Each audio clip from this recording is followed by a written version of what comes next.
दोस्तों नमस्कार। तुला राशि वाले मेरे मित्रों, आप सभी का आज के ज्योतिष के इस चमत्कारी और आपकी जिंदगी में एक बहुत बड़े बदलाव को लेकर आने वाले कार्यक्रम में बहुत बहुत स्वागत है। हृदय से अभिनंदन है। माता रानी आपकी हर मनोकामना पूरी करें और आपके जीवन में जो भी कष्ट और परेशानियां हैं उनका नाश करें। दोस्तों, आपके घर के इस कोने में रखी हुई है यह एक तांत्रिक चीज। यह चीज बहुत ही नकारात्मक है और इसके दुष्प्रभाव धीमे धीमे आपके जीवन पर असर कर रहे हैं। जी हाँ दोस्तों, इसका प्रभाव न केवल आपके जीवन में चल रही गतिविधियों जैसे आपका व्यापार है, आपके काम धंधे हैं, आपके निजी रिश्ते और नाते हैं उन पर पड़ रहा है, बल्कि यह एक चीज आपकी रुपए पैसे की भी बर्बादी करवा रही है, आपको बीमार बना रही है। हम कह सकते हैं कि इस एक चीज का असर आपके ऊपर एक धीमे जहर के समान हो रहा है और इस धीमे जहर की काट करना बहुत अधिक आवश्यक है, क्योंकि यदि ऐसा नहीं किया गया तो धीमे धीमे यह आपके पूरे जीवन को निगल जाएगा। अब सवाल यह उठता है कि यह कौन सी चीज है और इसका तंत्र से किस प्रकार संबंध है। दूसरा कि यह आपके घर में किस कोने में किस स्थान में रखी हुई है। और तीसरा प्रश्न यह है कि यह अपने आप आई है या कोई लेकर आया है या किसी ने जानबूझकर इसे आपके घर में रखवाया है ताकि धीमे धीमे आपकी हर एक खुशी को यह बर्बाद कर दे, तबाह कर दे। यानी कि क्या यह किसी षड्यंत्र का हिस्सा है। दोस्तों, आपके इन्हीं सारे प्रश्नों के जवाब हम आज के इस वीडियो में देंगे। दोस्तों, यकीन माने कि जो बातें हम आज आपको इस वीडियो में बताने जा रहे हैं उन हर एक बातों का हम आपको साक्ष्य देंगे, प्रमाण देंगे और वे साक्ष्य और प्रमाण इतने मजबूत और पुख्ता होंगे कि आपको निश्चित तौर पर यकीन हो जाएगा। इसी के साथ साथ दोस्तों, हम आपको इस चीज के प्रभाव से मुक्त करके इसे आपसे दूर भी करवा देंगे, यानी आपको पूरी जानकारी इसकी दे देंगे और इसे कैसे खत्म करना है इसके बारे में भी बताएंगे। क्योंकि दोस्तों, तांत्रिक क्रियाओं से जुड़ी हुई चीजों को हम यूं ही उठाकर यदि कहीं फेंक देते हैं तो उससे कोई फर्क नहीं पड़ता है, क्योंकि उस नकारात्मक ऊर्जा ने आपके घर को और आपको अच्छी तरह से पहचान और समझ लिया है। अब यह ऊर्जा वहीं वास करेगी। आप चाहे उस सामान को उठाकर कहीं भी फेंक दे, इससे फिर कोई फर्क नहीं पड़ता है।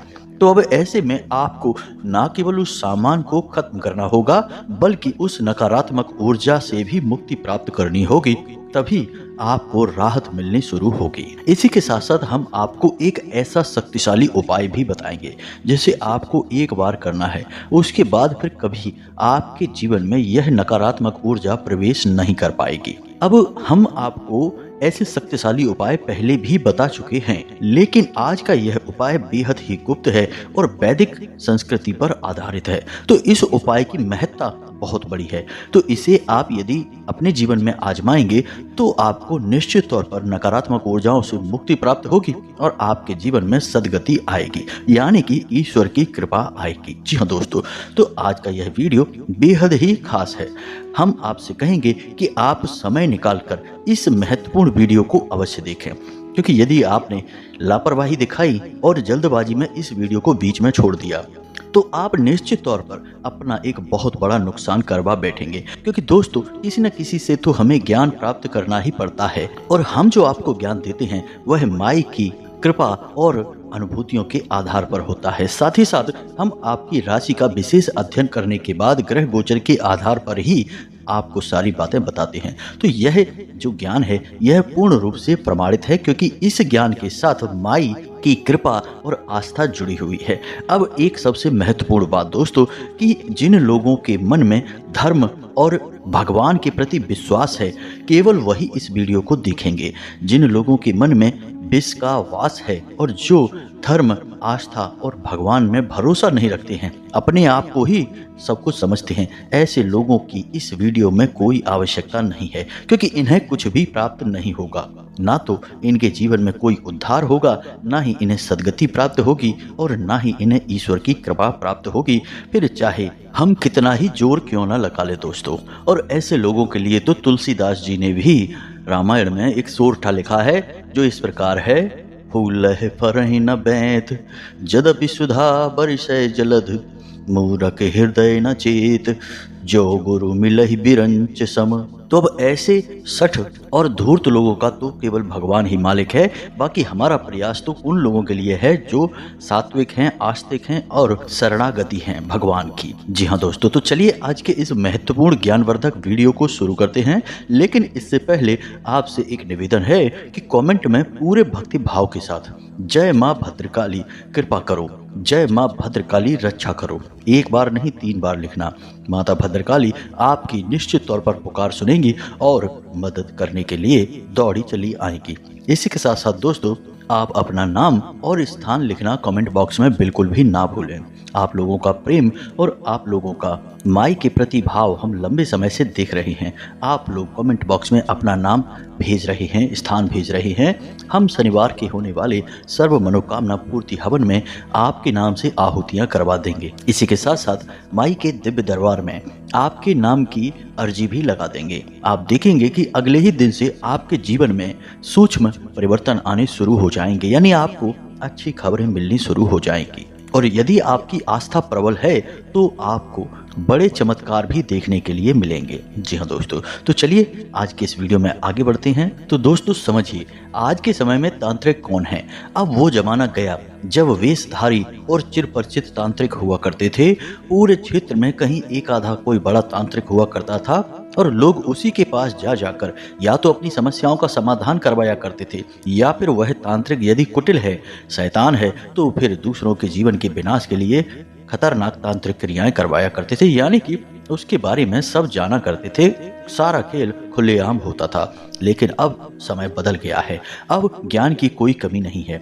मोबाइल के जरिए ही ऐसे ऐसे विशेष और शक्तिशाली उपाय और क्रियाएं जानी जा सकती हैं जिनका प्रयोग करके किसी के जीवन में भी उथल पुथल मचाई जा सकती है। ऐसे में यदि कोई व्यक्ति सचमुच में कोई साधना कर ले, छोटी मोटी क्रिया कर ले, एक रात में ही किसी मंत्र को सिद्ध कर ले। जी हाँ दोस्तों, एक रात में ही मंत्र सिद्ध किए जा सकते हैं। और इन काली तांत्रिक क्रियाओं से जुड़े हुए मंत्र तो अक्सर इसी प्रकार सिद्ध होते हैं।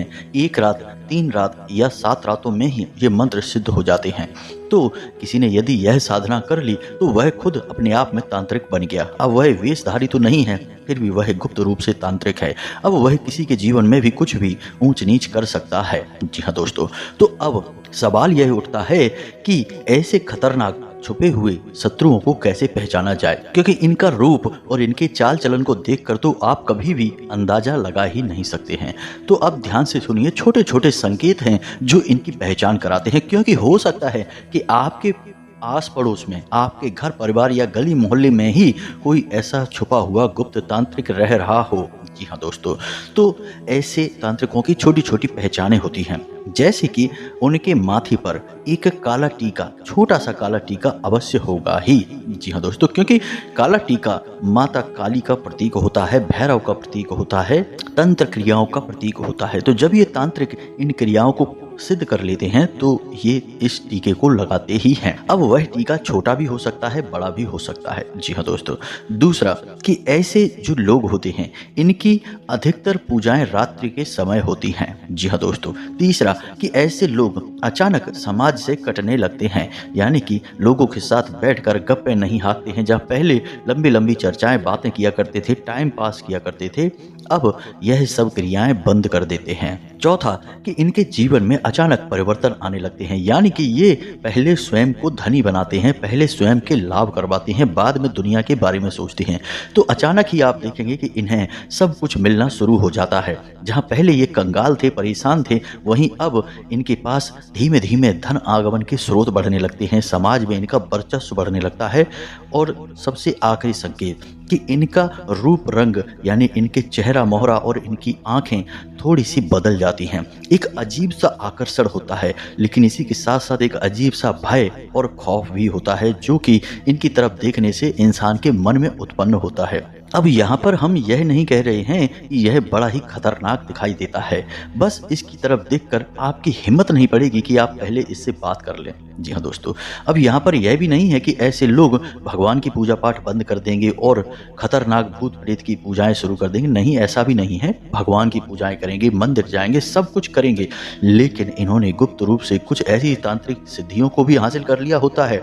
तांत्रिक क्रियाओं को भी किया होता है जो कि ये रात्रि में संपन्न करते हैं। अब वैसे तो प्रमाण बहुत सारे हैं जिनके बारे में चर्चा की जा सकती है, लेकिन हाल फिलहाल में हमने जो आपको बताया है बस इन बातों पर आप गौर करिए। इनकी बातों में कुटिलता आ जाती है। जी हाँ दोस्तों, ये थोड़े अजीब ढंग से बातें करने लगते हैं, चीजों के प्रति इनका नजरिया बदलने लगता है। ये ऊर्जाओं की बातें करते हैं, ये शक्तियों की बातें करते हैं, तो इन्हें आपको पहचानना बहुत आवश्यक है।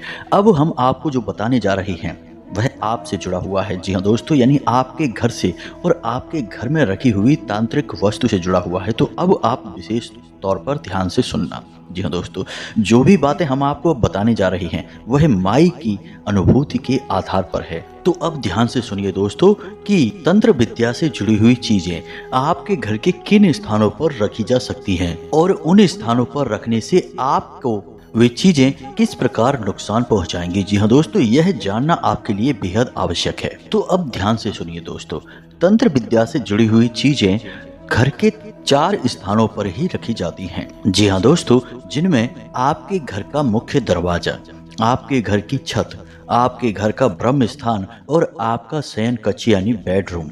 जी हाँ दोस्तों, तो अब ध्यान से समझिए कि इन स्थानों पर यदि कोई तांत्रिक क्रिया कर दी जाए तो आपके जीवन पर यह कैसे प्रभाव डालती है। समझिए कि आपके दरवाजे पर यदि कोई तांत्रिक क्रिया की गई है, यानी रात के 12 बजे 2 बजे कोई एक व्यक्ति आया और आपके दरवाजे पर कुछ रखकर चला गया, जैसे कोई नींबू है, नाखून है, दांत है किसी जानवर का, या कोई पंख है, या फिर लाल या काले रंग का कपड़ा है और उसने वहां पर कोई क्रिया की है, सिंदूर वगैरह डाला है, यदि ऐसी कोई क्रिया कर जाता है और यह क्रिया आपके घर के मुख्य दरवाजे के 10 फीट की दूरी तक की जाएगी। जी हाँ दोस्तों, तो अब यदि कोई आपके घर के मुख्य दरवाजे पर यह क्रिया कर गया तो यह सबसे खतरनाक क्रिया होती है, क्योंकि अब यहाँ से आपके घर में केवल और केवल परेशानियां आएंगी, क्योंकि आपके घर के मुख्य दरवाजे को बांध दिया गया है। जो भी सकारात्मक ऊर्जाएं आपके घर में प्रवेश करती हैं वे मुख्य दरवाजे से ही करती हैं, और मुख्य दरवाजे को ही बांध दिया गया है। यानी कि अब आपको दुख, तकलीफ, परेशानी, कष्ट के अलावा कुछ भी हासिल नहीं होगा। हर काम आपका बनता हुआ बिगड़ जाएगा और हर रिश्ते नाते से आपको बुराइयां ही हासिल होगी, यानी कि आप चौतरफा घिर चुकी हैं। यह सबसे खतरनाक बंधन होता है। दूसरा कि आपके घर के ब्रह्म स्थान में, तो दोस्तों यदि आपके घर के ब्रह्म स्थान में कोई गुप्त तांत्रिक वस्तु कोई आया और छोड़कर चला गया, कुछ ऐसी वस्तुएं होती हैं जैसे कि अभिमंत्रित चावल हैं, अभिमंत्रित की गई काली मिर्च है, या कोई पंख है, या चांदी का बुरादा है, ऐसी कोई वस्तु यदि डाल दी गई है तो आपके घर का ब्रह्म स्थान का बंधन हो चुका है। अब आपके घर में दिव्य शक्तियां नहीं रहेंगी, यानी जो आपके कुल देवी देवता हैं, आपके पितृ देवता हैं, वे अब आपकी रक्षा नहीं कर पाएंगे। इसका नतीजा यह होगा कि आपको ऐसा लगेगा जैसे कि किसी की घोर नजर लग गई है आपको और आपके काम को, यानी हर जगह आपको केवल और केवल परेशानियां मिलेंगी। जैसे आपकी रुपए आवक कम हो जाएगी, काम धंधे व्यापार ठंडे होने लगेंगे और हर तरफ से आपको रुपए पैसे के खींचतान का सामना करना पड़ेगा, कर्जा भी बढ़ने लगेगा, क्योंकि अब आपके रक्षक आपके साथ नहीं हैं। तो अब नकारात्मक शक्तियां आपके ऊपर हावी होंगी। इसी के साथ साथ दोस्तों, घर के किसी सदस्य के ऊपर व्यसन यानी जुआ, शराब, मांस, मदिरा आदि के सेवन का और गलत कार्यों में लिप्त होने का प्रभाव भी देखा गया है। तीसरी जगह है आपके घर की छत। दोस्तों, हमारे एक दर्शक ने हमें कमेंट करके बताया था कि उनकी छत पर लाल मिर्ची के बीज बहुत अधिक मात्रा में पड़े हुए मिले हैं। अब पता नहीं किसी पड़ोसी ने डाले हैं या फिर अपने आप कहीं से आ गए हैं। तो जाहिर सी बात है दोस्तों कि अपने आप तो कहीं से कोई चीज़ आती नहीं है, कोई ना कोई उसे रखता है, डालता है। अब डालने वाले की नीयत क्या है, यह खास बात है। तो ऐसी चीजों में डालने वाले की नीयत हमेशा गलत ही होती है। जी हाँ दोस्तों, तो अब यदि आपके घर की छत पर कोई तांत्रिक वस्तु डाल दी गई है, कोई भी छोटी मोटी चीज या किसी भी प्रकार का आपको शक है कि यह चीज तांत्रिक क्रिया से जुड़ी हुई है, तो अब आपके जीवन में क्या होगा दोस्तों? अब आपके मददगार आपसे दूर होने लगेंगे, यानी आपकी कोई मदद नहीं करेगा, आपके ऊपर कर्जा बढ़ने लगेगा। इसी के साथ साथ दोस्तों, आपके घर में क्लेश बढ़ने लगेगा। जी हाँ दोस्तों, जैसे कि घर के सदस्य एक दूसरे की बात सुनने को ही तैयार नहीं होंगे, छोटी छोटी बातों पर झगड़े होंगे और हर वक्त घर में तनाव की स्थिति बनी रहेगी। यानी कि यह तांत्रिक क्रिया आपको मानसिक पीड़ा देगी, आपको मानसिक तौर पर प्रताड़ित करेगी। यह बहुत ही खतरनाक होती है दोस्तों। इसका स्तर बहुत ऊंचा भी हो सकता है और यह सामान्य क्रिया भी हो सकती है।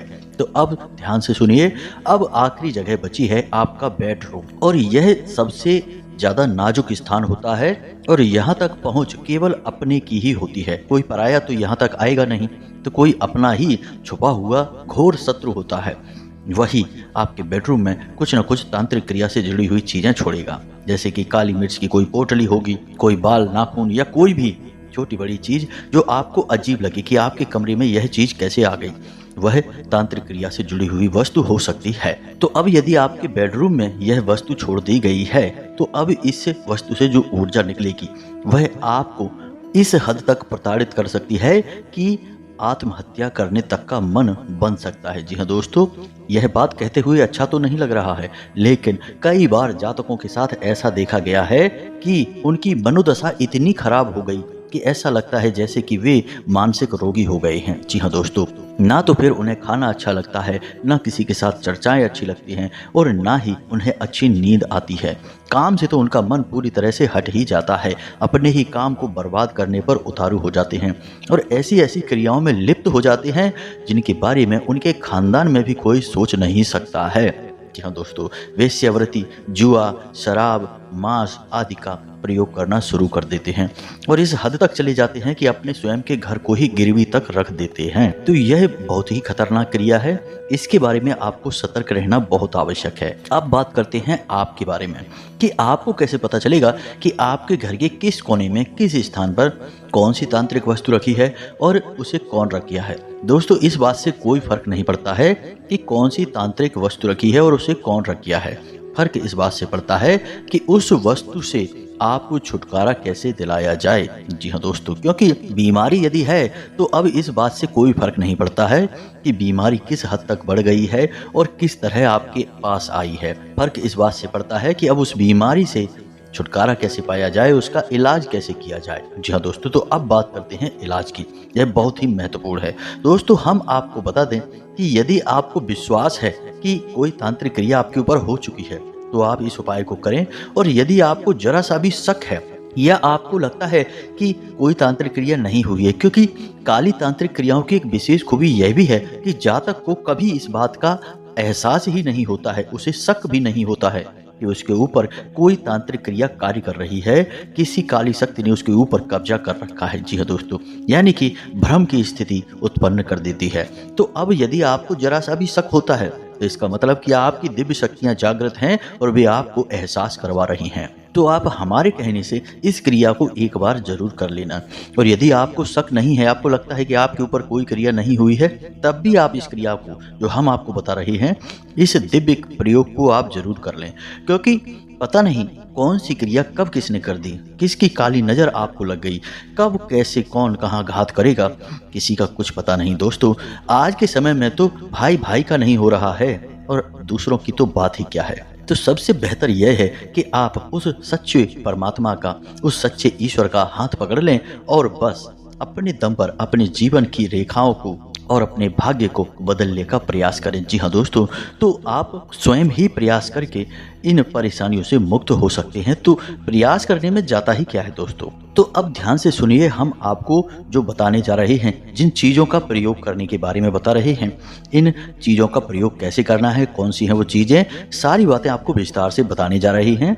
तो अब ध्यान से सुने दोस्तों, यह उपाय आपका जो है वह शनिवार के दिन होगा। जी हाँ दोस्तों, और यह उपाय आपकी कुल देवी को समर्पित होगा। तो इसके लिए आपको चाहिए एक नींबू, एक साबुत सुपारी, एक हरी इलायची, एक लौंग का जोड़ा और एक पान का पत्ता। इसी के साथ साथ दोस्तों, सूत का लाल कलावा। जी हाँ दोस्तों, याद रखना, कलावा सूत का ही होना चाहिए, नायलॉन का नहीं। अब आप इस क्रिया को भी समझ लो। यह क्रिया शनिवार को रात्रि के समय होगी, यानी कि रात को 9 बजे के आसपास। तो अब ध्यान से सुने, रात्रि के समय स्नान करने के बाद, शुद्ध होने के बाद कोशिश करें कि लाल रंग के कपड़े ही पहनें, लाल रंग का आसन बिछाएं और सामने एक चौकी सजाएं। चौकी पर भी लाल रंग का वस्त्र डालें और उसके ऊपर आपको ठीक बीचों बीच एक पान का पत्ता रखना है और उस पत्ते के ऊपर आपको सुपारी रखनी है। सुपारी के नीचे आप एक चांदी का सिक्का रखेंगे, ठीक इसके ऊपर आप जल छिड़केंगे। जी हाँ दोस्तों, साथ ही साथ आप लाल पुष्प अर्पित करेंगे। यह सुपारी आपकी कुल देवी का प्रतीक माना जाएगा। इसी के साथ साथ आप दीप जलाएंगे, गाय के घी का दीपक जलाएंगे, साथ ही साथ थोड़ा सा कपूर भी जलाएंगे। एक छोटी सी कटोरी ले लें और उसमें थोड़ा सा कपूर डालें, भीमसेनी कपूर होना चाहिए, और उस कपूर को आप जलाएंगे। इसी के साथ साथ आप जो सूत का कलावा था उसे आप छोटे टुकड़े में तोड़कर माई को वस्त्र अर्पित करेंगे, यानी उस सुपारी के आसपास उस वस्त्र को रख देंगे और बोलेंगे कि माई यह वस्त्र आपको समर्पित हैं। इससे पहले जो आपने दीपक जलाया था उस समय आप कुल देवी का आह्वान भी करेंगे। जी हाँ दोस्तों, आप अपने मन में बोलेंगे कि आपकी जो कुल देवी हैं वे आपके यहाँ स्थान ग्रहण करें, आप उन्हें बुला रहे हैं। जी हाँ दोस्तों, यह कुल देवी का आवाहन है। कोई विशेष मंत्र की आवश्यकता नहीं है, बस इतना बोल देने से ही काम हो जाएगा। फिर माई को वस्त्र अर्पित करें, प्रसाद अर्पित करें, पुष्प अर्पित करें और थोड़ा सा जल उस सुपारी के ऊपर छिड़कें, जो कि जल अर्पण हो जाएगा। और इसके बाद 21 बार इस मंत्र का उच्चारण करना है। मंत्र बहुत ही सरल है, ध्यान से सुने। ओम कुल देवताभ्यो नमः। जी हाँ दोस्तों, ओम कुल देवताभ्यो नमः। जी हाँ दोस्तों, तो जो भी आपकी कुल देवी या देवता होंगे वे इस मंत्र से जागृत हो उठेंगे। इसी के साथ साथ दोस्तों, आपने जो नींबू लिया था उस नींबू को आप माई के सामने रख देंगे और उसके बाद उस नींबू को बीच में से काट देंगे। जी हाँ दोस्तों, माई को यह नींबू की बलि समर्पित हो जाएगी।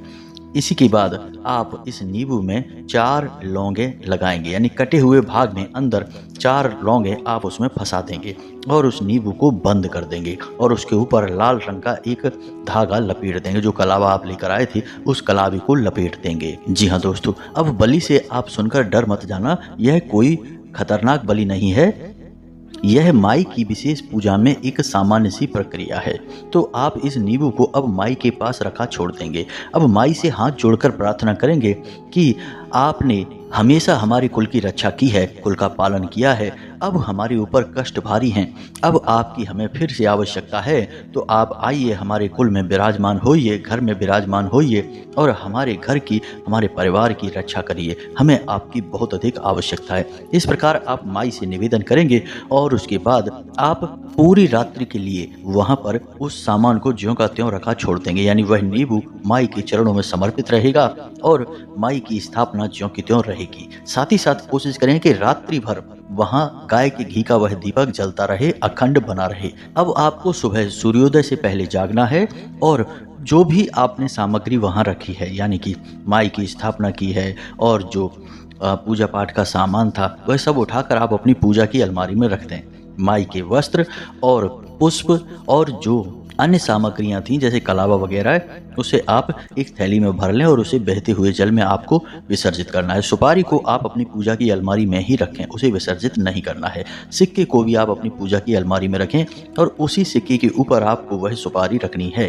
अब इस नींबू को आप जो सामने माई के रखा था उस नींबू को आप अपने बेडरूम में ले जाकर रख लें और पूरा दिन उसे बेडरूम में ही रखा रहने दें।